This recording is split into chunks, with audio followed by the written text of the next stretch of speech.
कैसे हैं आप सभी? बढ़िया हो? कितने सालों बाद सुना वापस, कैसे हो? 2-3 साल हो गए। हाँ, 1 साल हो गया। 2021 वालों को 1 साल हुआ, 17 वालों को, 18 के बैच को 3-4 साल हो गए, 4 साल हो गए। क्या दौर था ना, जब मैं आपको ये बताता था कि पढ़ना कैसे है, आपकी टाइम पे परीक्षा हो जाएगी। और कई बार झूठ बोलते थे हम कि आज जयपुर में क्या हुआ है, बोर्ड में आज बैठक हुई है, उसमें ये निर्णय लिया गया है। मतलब बहुत सारी चीजें ऐसी होती थी जो वास्तव में होती नहीं थी। और हम फिर भी बोलते थे ताकि आपको एक मोटिवेशन मिलता रहे कि पढ़ते जाना है। एक वो दौर था जब हम निरंतर निरंतर ये प्रयास करते थे कि आप पढ़ते रहें। वो दौर खत्म हो गया। और मैंने आपको एक बहुत पहले बात बताई थी कि जो चीज़ हमें मिलती नहीं है ना, उसकी कदर बहुत ज़्यादा होती है। और ऐसे लगता है कि पता नहीं ये कितनी मुश्किलात से मिलती होगी। जब एक बार हासिल हो जाती है ना, तब उसके बाद लगता है कि ये इतनी मुश्किल थी नहीं जितनी हम सोच के बैठे थे। तो जब तक हम किसी परीक्षा में पास नहीं होते हैं, तब तक हमारे लिए वो परीक्षा एक बहुत बड़ी चुनौती होती है। और कई बार हम थक हार के बैठ भी जाते हैं कि यार ये इतना बड़ा होगा नहीं अब हमारे से। लेकिन जब उस परीक्षा को हम पास कर लेते हैं, तो उसके बाद लगता है कि ये तो कुछ था ही नहीं। अब आगे जब आप भविष्य में किसी और परीक्षा की तैयारी करोगे, तब वो परीक्षा आपके लिए बड़ी कठिन अब आपको लग रही है कि पता नहीं हमारे से होगा कि नहीं होगा। तो वो क्या, एक ह्यूमन नेचर है। जब आप तैयारी कर रहे थे, जब हम जलवायु पढ़ रहे थे,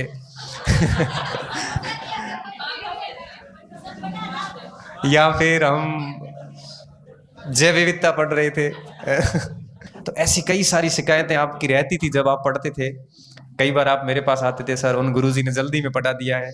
कई बार आप आते थे, सर वो चीज समझ में नहीं आई। सर को हम प्रश्न करते हैं, सर जवाब नहीं देते। फिर मैं सर से बात करता था, सर जवाब दिया करो आप। तो ऐसे कई खट्टे मीठे अनुभव जो है, वो बैच की समाप्ति के साथ ही यादों में बस जाते हैं और चले जाते हैं। आप सभी नौकरी लेके निकल गए, आराम से सेलेक्ट हो गए, किसी न किसी स्कूल में जाके ज्वाइन कर लिया। अब बीच में जब मैं और युवराज जी बैठे थे, तो युवराज जी ने कहा कि सम्मान समारोह करते हैं। मैंने कहा बच्चे आएंगे नहीं। युवराज जी ने कहा आ जाएंगे, मेरे सब संपर्क में हैं। मैंने कहा देखो बच्चे नहीं आएंगे, मैं आपको आज ही कह रहा हूँ। युवराज जी ने कहा कि आप नहीं आएंगे इसकी आपको चिंता नहीं करनी है, अधिक आएंगे तो मैनेज आपको करना है। मैंने कह रखा था, युवराज जी का ऐसी दिक्कत नहीं आएगी सर, बच्चे खूब आएंगे। तो मैं 10 साढ़े 10 बजे हम जब आए तो बच्चे थे ही नहीं, 11 बजे तक बच्चे थे ही नहीं, 30-40 बच्चे ही थे।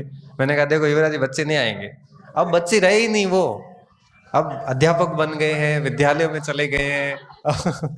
लेकिन धीरे धीरे धीरे धीरे अपना सभा भरने लगी क्लासरूम, और देखा कि वास्तव में युवराज जी सही थे और मैं गलत था यहाँ पे। और मैं इस जगह गलत होना भी चाहता था कि बच्चे आए और बहुत ज़्यादा बच्चे आए, ताकि हम उनको एक बार वापस उनसे मुखातिब हो सके। तो आज का जो कार्यक्रम चला इतनी देर, मुझे बड़ा मज़ा आया यहाँ पे। बहुत काफ़ी अच्छा तरीके से इनको कार्यक्रम को पिरोया गया। कल हम शाम को बैठे थे तो कि किस तरह से कार्यक्रम को करना है, ये सारी चीज़ें हम प्लानिंग कर रहे थे। मांगीदान जी से आप पढ़े नहीं होंगे, क्योंकि ऑनलाइन पढ़े सुने होंगे, आपने सुना होगा। मांगीदान जी 2005-6 से हम अच्छे मित्र हैं। हम आप जाते हो ना गांव में क्रिकेट ट्रॉफीज खेलने के लिए, वैसे फोगेरा की टीम लेके हम झणकली गए थे। मांगीदान जी झणकली गए थे, वहाँ हमारी मित्रता हो गई थी और फिर हम क्रिकेट के जरिए मित्र बने। फिर आप तो नौकरी लग गए अध्यापक में, मैं केंद्र सरकार में चला गया था, और ऐसे करते करते हम दोनों अलग हो गए। फिर घूम के मांगीदान जी वापस पढ़ने के लिए आए मेरे पास। व्याख्याता इतिहास के बैच में मेरे स्टूडेंट रहे, 1 साल पढ़ाया पूरा। और एक विश्व इतिहास की क्लास चल रही थी, वर्ल्ड वार चल रहा था ना, जर्मनी का एकीकरण चल रहा था। जर्मनी का एकीकरण चल रहा था, मैंने पूरा पढ़ाया। पढ़ाने के बाद मैंने कहा अब कोई स्टूडेंट है जो आगे आके वापस ऐसा कैसा मुझे समझाए यहाँ पे। तब मैं समझूंगा कि मेरा पढ़ाया हुआ आप तक पहुंच गया। मांगीदान जी आगे आए, उन्होंने पढ़ाया, मैंने कहा आदमी काम का ये हीरे की परख जौहरी को होती है। हम स्टूडेंट को पहचान लेते हैं कि ये कौन आगे जाके फैकल्टी बन सकता है। भाई हर व्यक्ति अपना देखता, डॉक्टर देखता है कि कब सीजन आएगी तो डॉक्टर अपनी सीजन देखता है। नाई, दर्जी, सुनार, हर जो जो अपना अपना प्रोफेशन देखते हो, अपनी सीजन देखते हैं। हम बच्चे में ये तलाशते हैं कि अच्छा कौन पढ़ा सकता है। ये जो आपको भाषण बोलने के लिए कहा गया है ना, इसमें मैं बैठा बैठा देख रहा था कि आगे जाके अध्यापक कौन कौन बन सकता है। मतलब यहाँ पे आके, इस मंच पे आके कौन कौन बोल सकता है, मैं वही चेक कर रहा था। और वाकई में मुझे लगा कि मतलब कितने गुदड़ी के लाल है अंदर, कितना बढ़िया बोल रहे हो आप। सौरभ तो बहुत अच्छा बोला ये, मतलब धौलपुर से आए और आप सभी चाहते थे कि थोड़ा और बोले, है ना। एक कोई भी ये बोलता कम है, कहता बहुत ज्यादा है। बोलता कम है, कहता बहुत ज्यादा है, इसके भाव बहुत अच्छे हैं। तो मांगीदान जी ने वो जर्मनी की वो बात बताई, और उसके बाद हम फिर वापस अलग हो गए। और फिर हमने 2021 में कोरोना के ठीक बाद में हमने इनको राजस्थान इतिहास संस्कृति के लिए लॉन्च किया। और अभी अपने संस्थान में राजस्थान संस्कृति और इतिहास के लिए मांगीदान जी और बाबूदान जी दोनों मिल के संभालते हैं। और इतिहास मांगीदान जी लेते हैं और संस्कृति बाबूदान जी लेते हैं। दोनों का कल्चर और हिस्ट्री वैसे चारण है तो इनका ही है, ये तो इन्होंने लिखा है पूरा, इनका ही है। साथ में सारी फैकल्टी साइकोलॉजी में वीरेंद्र जी को हमने लॉन्च कर लिया, और वीरेंद्र जी का फीडबैक बहुत शानदार आ रहा है, बहुत बढ़िया तरीके से पढ़ा रहे हैं। मैं भी चाहता हूँ कभी कभार कि आज कोचिंग की दुनिया से बाहर हो जाऊं, हर बार चाहता हूँ, लेकिन तभी कोई न कोई बच्चा आता, सर एक बार मन पड़ा और आनूर बाद में पीछे भले थे छोड़ दे तब सोचता हूँ चलो एक बैच आ गया, एक बैच और ले लेते हैं। इसके चक्कर में धीरे धीरे क्या ना साथ में चलते जा रहे। बाकी पढ़ाने का अब इतना मन रहा ही नहीं, सही कह रहा हूँ। बार बार पढ़ा के एक ही चीज को 5-5 बार पढ़ाते हैं ना, बहुत हालत बहुत खराब होती है। और मैं तो 2011 से कंटिन्यू वही चीजें वापस बार बार पढ़ा रहा हूँ, तो काफी दिक्कतें आती है। अब सोचते हैं कि इस दुनिया से बाहर हो जाए। फिर कई बार ये सोच के जब जैसे ही बाहर होता हूँ, तभी कोई मार्केट में ऐसी न्यूज आती है, जब बच्चे भ्रमित हो रहे होते हैं, तब लगता है यार क्या टाबरों को फालतू टेंशन में डाल दिया। फिर ये सोच के फिर अब सभी को व्यक्तिगत रिस्पॉन्स दे नहीं पाता, तो ना चाहते हुए भी वीडियो बना देता हूँ। बाकी मेरा लाइव आने का आजकल मन ही नहीं होता। आपने देखा यूट्यूब पे बिल्कुल एक्टिव हुई नहीं। बहुत ज्यादा कोई समस्या आती है, ऐसी कोई स्थिति आती है, अभी जैसे पेपर आउट का मामला चल रहा है यहाँ पे, अब यहाँ पे भी हम बोल रहे हैं कि कुछ स्थिति में रही ही नहीं, क्योंकि इस पैमाने पे कर लिया गया कि हम जो बात करते हैं ना कि भाई मेहनत करते जाओ चीजें मिलती जाएगी। हालांकि कितनी भी किस लेवल की भी नकल हो जाए ना, तो मेहनत वाला बच्चा बाहर नहीं होगा, ये बात तय है। लेकिन फिर भी गलत लोग जो आते हैं ना, तो भले मैं कहता हूं कि 1000 पोस्ट में 100 पोस्ट भी गलत लोग लेके गए, तो वो 100 जेन्युइन लोग बाहर हो जाते हैं। बाकी सारे मेहनत के बच्चे आएंगे, लेकिन 1000 में से 100 भी गलत लोग आएंगे तो सही लोग उनकी जगह बाहर हो जाते हैं। कई बार हमें बहुत दुख भी होता है, और सबसे मुझे दुख तब ज्यादा होता है कि इसमें 90% मामलों में शिक्षक शामिल है। 90% मामलों में आप देख लो, जितने बच्चे पकड़े गए हैं उनके माँ बाप शिक्षक है। यहाँ तो जो सॉल्वर है, पेपर सॉल्यूशन, मैं कहता हूं कि अगर टीचर एक प्रण ले ले कि मैं किसी भी प्रकार का कोई भी गलत कार्य नहीं करूंगा, किसी माई के लाल की औकात नहीं है कि आरपीएससी से पेपर आउट करवाने के बाद में भी कोई उसको सॉल्यूशन कर ले। सॉल्यूशन करने वाले कौन है? शिक्षक है। लेकिन हमने हमारा ईमान बेच दिया है। उन 5-4 लाख रुपए के कारण हमने हजारों लाखों गरीबों के सपने बेच दिए।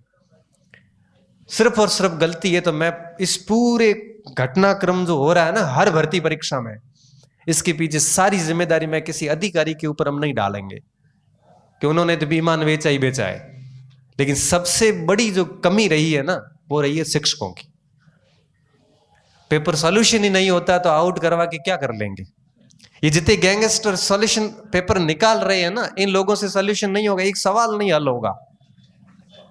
इन लोगों को कोई मतलब ही नहीं है कि साइंस का पेपर है कि भूगोल का है। सॉल्यूशन करवाने वाले सिर्फ और सिर्फ हमें तब दुख होता है कि हम, जैसा कि हम मेरे पूर्व वक्ताओं ने कहा कि दुनिया का सबसे पवित्र प्रोफेशन कोई है तो वो है शिक्षक। और जब हम इस स्तर की हरकतें करेंगे तो फिर विश्वास के योग्य कोई शेष बचा ही नहीं। तो आज के इस कार्यक्रम में मैं सिर्फ और सिर्फ आपको दो बातें ही कहूंगा। मैं ना पढ़ाई की बात करूंगा यहाँ पे, ना कोई रणनीति बताऊंगा यहाँ पे, वो सारी चीजें हो चुकी है। सबसे पहली बात, अपने ईमान, अपनी नीति और अपने चरित्र, इसको हमेशा जिंदा रखना। क्योंकि साइकोलॉजी में वीर पूजा शब्द आता है, उसकी एक आयु होती है और वो आयु है किशोरावस्था की आयु। इस अवस्था में बच्चा व्यक्ति को, किसी को देखकर अपना आदर्श बनाता है। कुछ गलत राह चले गए तो कुछ आपके स्मगलर को आदर्श बना देते हैं, कई बार कुछ हिस्ट्री शीटर्स को आदर्श बना लेते हैं। कुछ बच्चे ऐसे हैं जो किसी अच्छे शिक्षक को अपना आदर्श बनाते हैं। यह आदर्श बनाने की अवस्था है किशोरावस्था, और इस अवस्था में बच्चे आपके पास होते हैं। मैं कहता हूं कि आप ऐसा एग्जाम्पल सेट करिए कि बच्चा आपको आदर्श माने। आपके कृत्य ऐसे होने चाहिए कि बच्चा कभी भी गलत राह पर ही न जाए।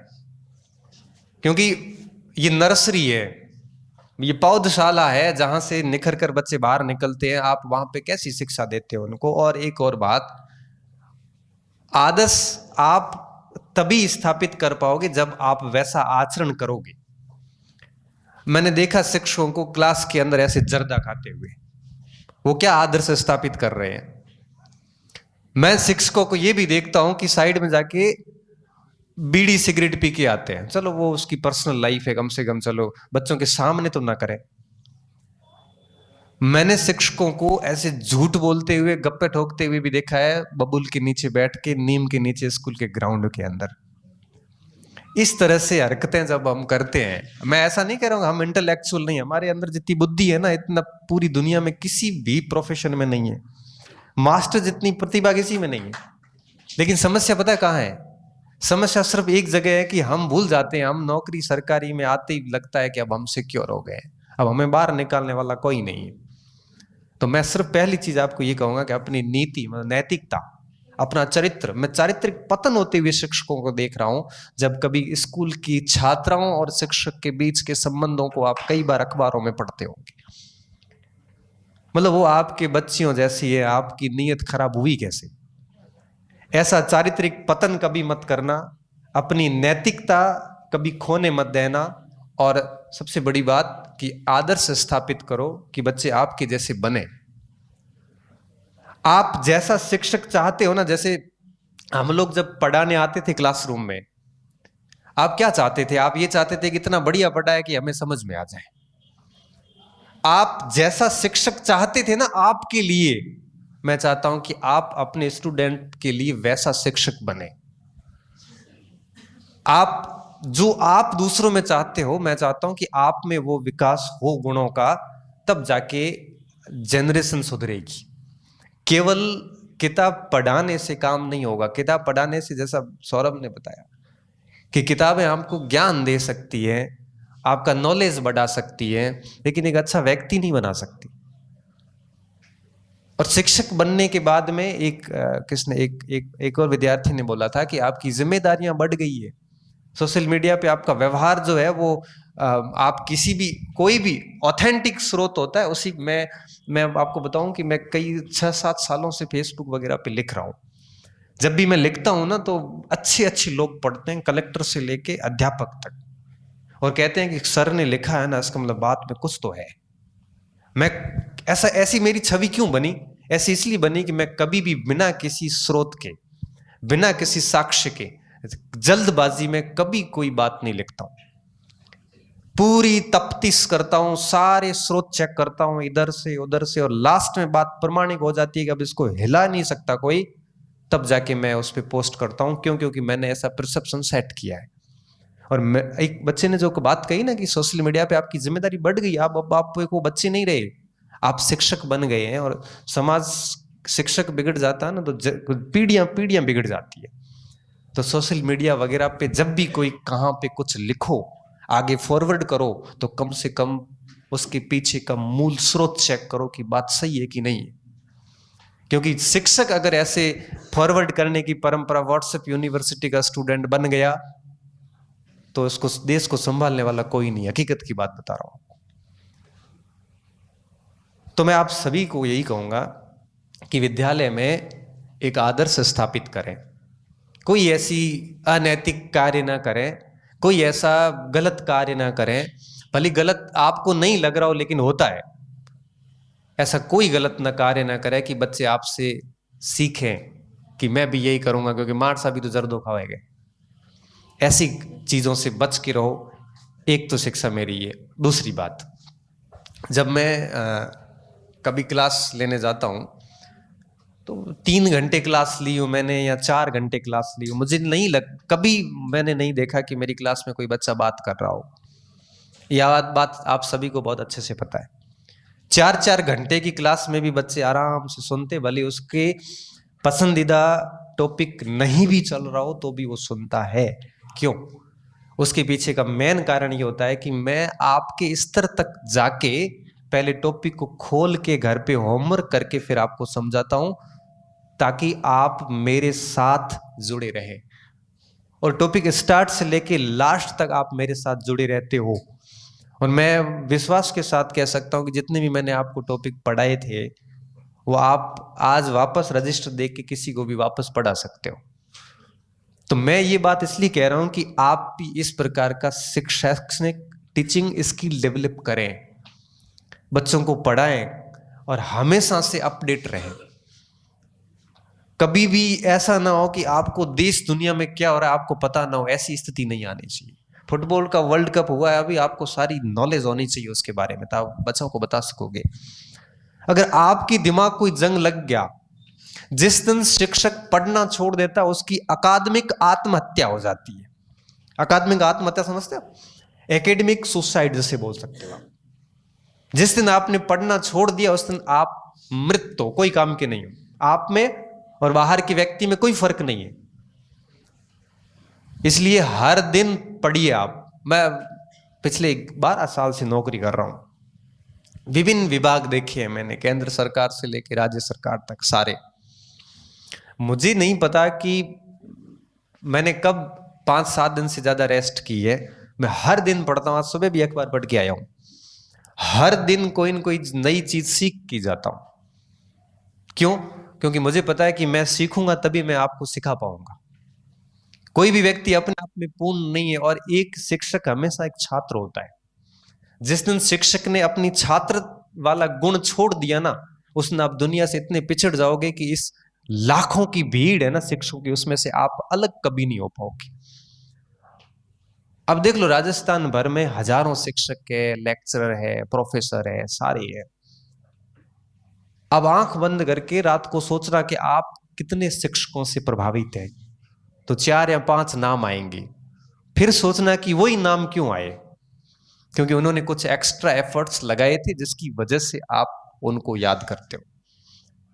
तो दूसरी बात मैं ये कहना चाह रहा हूं कि आप हर दिन अपडेट रहें और अपना अध्ययन करते रहें। इसलिए नहीं कि आगे की कंपटीशन की परीक्षा पास करनी, बल्कि इसलिए भी कि आप बच्चों को बढ़िया से बढ़िया ज्ञान दे सको। क्यों?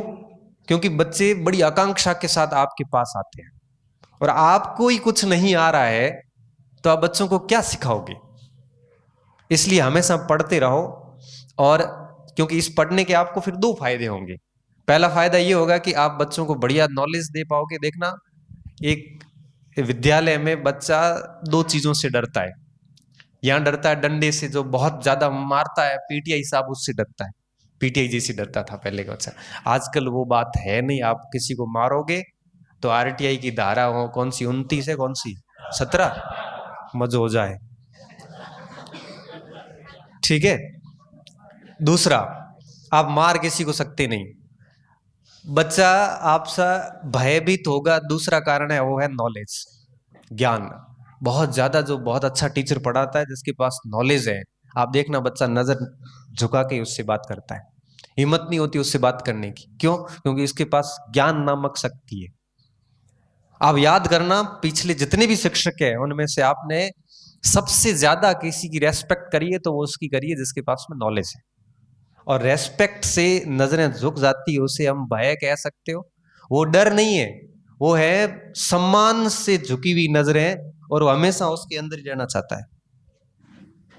तो ज्ञान एक ऐसी चीज है जिसका दुनिया में कोई तोड़ नहीं है। तो इस प्रकार कह रहा हूं कि पढ़ते जाइए, पढ़ने से नॉलेज बढ़ेगा, नॉलेज बढ़ने से कक्षाओं में, विद्यालय में आपकी रेस्पेक्ट बढ़ेगी, और रेस्पेक्ट बढ़ेगी तभी विद्यार्थी आपको जीवन भर याद करेगा।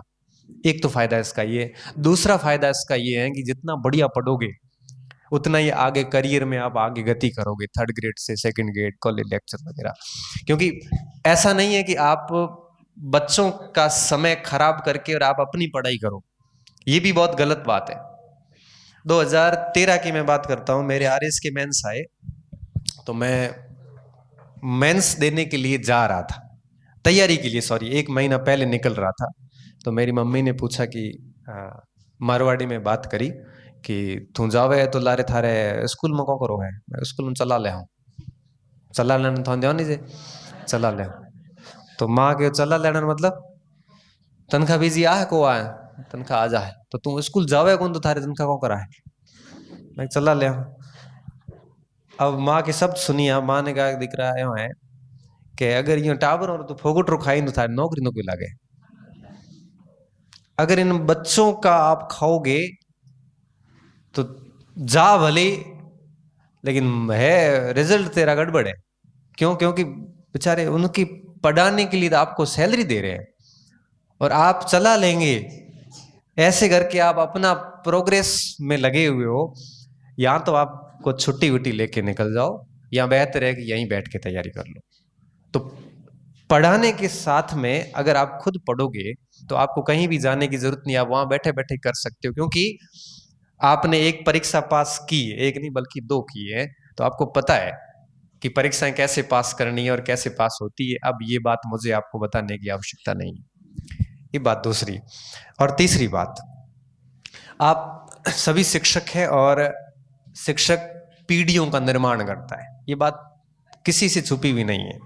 क्योंकि जब कोई गलती दुकानदार करता है तो कहता है कोई बात नहीं, हमारा धंधो है। जब कोई गलती सैनिक करता है तो भी कह देता है कोई बात नहीं, उसका दिमाग खराब हो गया, छुट्टी नहीं मिली थी। कोई भी विभाग कर चलता है, मास्टर जब गलती करता था बात है कि यार शिक्षकों की गलती करी तो क्या बच्चों को सिखाएगा। तो आप अपनी कई सारी चीजों को त्यागिए। मैं कहता हूं कि शिक्षक बनना सबसे मुश्किल काम होता है। आपको हजारों चीजें छोड़नी पड़ती है, आपको सहनशील बनना पड़ता है, क्रोध त्यागना पड़ता है। बच्चा 5 बार नहीं समझेगा, 6ठी बार भी प्यार से समझाना दिख रहा है, यहाँ को नहीं यहाँ है, फिर वो समझा नहीं समझेगा, तब अपने को गुस्सा आएगा, गुस्सा आएगा, दिमाग खराब होगा, एकदम हाथ ऐसे हो जाएगा, फिर नहीं आप शिक्षक हैं, फिर यहाँ को नहीं यहाँ पर। क्योंकि आप जिस लेवल पे पढ़ाते हो ना, उस लेवल पे पढ़ाना सबसे मुश्किल काम होता है। और यूरोप के अंदर सबसे ज्यादा तनख्वाह है L1 की, उसके बाद है L2 की, उसके बाद है सेकंड ग्रेड की, उसके बाद है फर्स्ट ग्रेड की, और सबसे कम तनख्वाह खाली जीवन यापन है वो है प्रोफेसर हो। यहां पे उल्टा है, जीवन यापन प्रोफेसर का क्यों है? क्योंकि उनको पता है कि प्रोफेसर को सबसे कम मेहनत करनी पड़ती है, पक पकाया एकदम तैयार माल आता वहां पे। 12वीं करने के बाद कुछ नहीं, ऊपर से लेक्चर देके निकलना, बच्चे अपने आप पकड़ लेते चीजें। इधर आ बड़े आगलो आप पहुंच रहे ई सिखाते हुए आ भूल जाओ। सबसे ज्यादा मुश्किलात आपको शिक्षक बनना केवल परीक्षा पास करना नहीं है, शिक्षक बनने के बाद आपको क्रोध त्यागना पड़ेगा। कई बार हम क्लास में पढ़ाते हैं तो कई बार बच्चों की हरकतों से हमारा दिमाग खराब हो जाता है, क्रोधित हो जाते हैं, इतना दिमाग खराब है तो थाप ठोक दे गुड जाए, लेकिन फिर हम फिर मुस्कुराते हैं। कई बार बच्चों का इतनी बेहूदगी भरी हरकत होती है, लेकिन हम समझते हैं कि बच्चे हैं आखिर, फिर हम वापस थोड़ा सा अंदर क्रोध को दबाते हुए मुंह पे स्माइल लाते हैं, मत कर, क्यों कर रहा है ऐसे, तो कहना पढ़ना। फिर मेरा जैसा शिक्षक तो क्या है कि नाक बांट देता था और आपको तो सबको अच्छे से पता है कि मैं किस तरह से धीरे धीरे काटता हूं, तो कई दिनों तक महसूस होता है। और कुछ शिक्षक ऐसे होते हैं फिर गुस्सा आ ही जाता है तो फिर वो क्लासरूम में हैंग टेबल को पे भी जे फगाए करे ऐसे भी होते हैं। इस्तीफा दे रहे हो कि मैं नहीं पढ़ाऊंगा आगे की क्लास, ऐसा भी होता है होता है। तो आप शिक्षक बनना महज परीक्षा पास करना नहीं है, बल्कि आपको कई सारी आपकी आदतें बदलनी पड़ेगी। तो ये सारी चीजें जरूर करना, और जहां भी जाओ तो कम से कम इस छाप के बाद साथ वापस आओ, इस कार्य के साथ वापस आओ कि हमें भी प्राउड फील हो कि हमारा स्टूडेंट है, और अपने गुरुजनों का, अपने माँ बाप का, अपने गांव का, अपने संसाधन जिनका भी आपने उपयोग किया है, हमेशा उनका रेस्पेक्ट करो और जीवन में हमेशा ईमानदार बने रहो। मैं तो ये कहता हूँ ईमानदार बने रहना बहुत जरूरी है, क्योंकि आप ऐसे क्षेत्र में आ चुके हैं, ये सामान्य बिल्कुल भी नहीं है। बस हमारी विडंबना ये है कि हमने अध्यापक को केवल और केवल एक परीक्षा तक सीमित कर दिया है। बाकी अध्यापक बनने के लिए परीक्षा पास करना तो महज एक माध्यम है, हजारों चीजें अपने आप में बदलनी पड़ती है, वो जरूर बदलो आप। और लास्ट और आखिरी बात के साथ मैं बात को खत्म करूंगा, क्योंकि आप सभी सुबह 11 बजे के आए हुए, मैं भी 11 बजे से आया हुआ हूँ। एक जीवन में एक चीज जरूर करना कि आप पढ़ लिख लिए, आपकी नौकरी लग गई, आप सेट हो गए हो लाइफ में। एक प्रण ले लेना कि कम से कम आप भी 2 लोगों को या एक व्यक्ति को, आप भी किसी को सेट करो बढ़िया। सेट करने का मतलब ये है कि उसको बढ़िया पढ़ाओ। मैं 2010 में जब मैं जॉब लगा सरकारी नौकरी में, तो उस समय हमारे गांव में मुश्किल से 2 या 3 लोग नौकरी में थे। आज की तारीख में हमारे गांव की बात करूं तो लगभग 20 के आसपास बच्चे सरकारी सेवा में जा चुके हैं, और 30 से 35 बच्चे मेरे पास अभी पढ़ रहे हैं। और हर एक बच्चे को मोटिवेट करता हूँ, गांव शहर आ जा, पैसे नहीं है तो हम जुगाड़ करते हैं कहीं से, पढ़ ले। क्योंकि पढ़ के, जैसा कि स्वामी विवेकानंद कहते हैं कि आप जिन संसाधनों का उपयोग करके पढ़ के आगे बढ़ते हो, आसपास अगर आपकी कोई गरीब रहता है, अनपढ़ रहता है, तो ये आपकी असफलता है। क्यों? क्योंकि उन्हीं के संसाधनों का उपयोग करके आप सफल हुए, और आप उनके लिए क्या कर रहे हो। तो आप सब सक्सेस हो गए हो, बहुत बढ़िया बात है। कम से कम आप एक आधे की अंगुली पकड़ के आप उसको भी सक्सेस करने का प्रयास करोगे तो जीवन सार्थक है। नहीं तो लाखों प्रोफेसर, टीचर भारत भर में भटक रहे हैं, किसी को कोई जानता पहचानता नहीं। सही बात कह रहा हूं? कितनों को आप जानते हो? मेरे साथ भी हजारों प्रोफेसर सेलेक्ट हुए थे, आप कितनों को जानते हो? वो तभी जानेंगे जब आप किसी का उद्धार करोगे, तभी बच्चे, जनरेशन आने वाली आपको याद करेगी। अभी हमने इस कंपटीशन से थोड़ा सा हटके, कंपटीशन तो चले गई, साथ साथ में हम विद्यालय, सक्सेस पॉइंट विद्यालय नाम से भी एक प्रोजेक्ट पे काम कर रहे हैं। और हमारा आगे टारगेट ये है कि 11th क्लास से हम शुरू करेंगे, आर्ट्स से, सक्सेस पॉइंट स्कूल नाम से अगले सत्र में शुरू करने जा रहे हैं। और उसमें बच्चे को हर प्रकार से तैयार किया जाएगा, चाहे वो सिविल सेवाओं की तैयारी हो, चाहे उसमें विभिन्न प्रकार के चारित्रिक विकास हो, होलिस्टिक डेवलपमेंट जिसे कह सकते हैं कि बच्चा यहाँ आके मन संचालन कर सके, उस प्रकार के पूरे प्रयास किए जाएंगे। सक्सेस पॉइंट की पूरी टीम उसके ऊपर प्रतिबद्ध है। पूर्ण रूप से हम प्लानिंग कर रहे हैं पिछले 6 महीने से, और अगले सत्र से हम इस पूरे प्रोजेक्ट को मूर्त रूप देने वाले हैं। पहले 11th रहेगा, उसके बाद 12th करेंगे, फिर 9th करेंगे, उसके बाद 10th करेंगे, फिर कॉलेज और उस पर प्रयास करेंगे, ताकि हमारे बाड़मेर के बच्चे को, या यूं कहिए कि इस क्षेत्र के बच्चे को कहीं बाहर जाना ना पड़े। और जो बाहर के बच्चे हैं वो भी कई जगह मोनोपोली से परेशान है, कई जगह क्या एक आधा स्कूल कॉलेज ही है, तो उनका पूरा मोनोपोली रहता है, एकाधिकार रहता है, फिर वो अपने हिसाब से फीस वगैरह सब तय करते हैं। हमारा प्रयास ये है कि उनकी मोनोपोली भी तोड़ी जाएगी, और एक बेहतरीन मॉडल के साथ में वो उसके ऊपर भी काम कर रहे हैं। इसका मतलब ये नहीं है कि कोचिंग बंद कर देंगे, ये तो चलता ही रहेगा, क्योंकि जब तक शिक्षक भर्ती का या इसका कोई बैच नहीं चलता तब तक हमारे को एनर्जी नहीं मिलती।